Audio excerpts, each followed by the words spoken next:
داسې معجزات دا ټول د کعبه په خوا کې را جمع شو. ټول قوم د مکې دا لوی لوی سرداران او په کعبه کې ودرېد او د سورلسمې سپوږمۍ وه.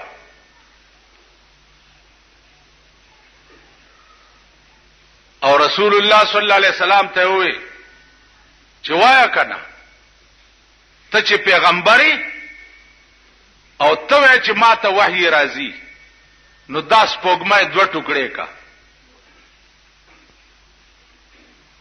حضور علیہ السلام ورته فرمایل چې بیا به مونږ نه منئ.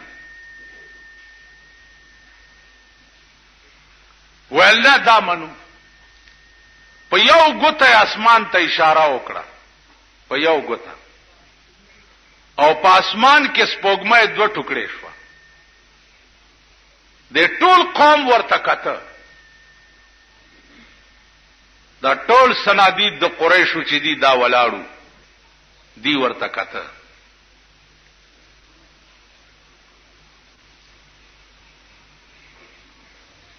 علماء لیکي چې یوازې په اسمان کې دوه ټوکړې نشوه،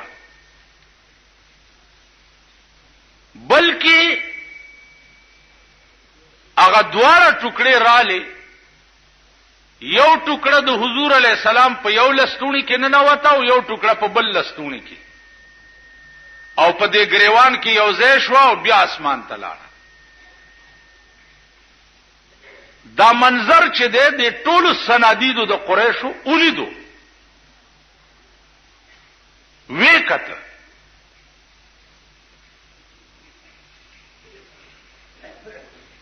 جواب څو جواب داو چې هوی د جادو خو تر اسمانه پورې مرسي.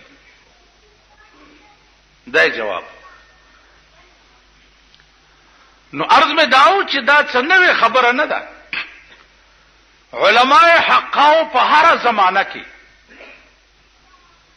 د حق خبره کړې ده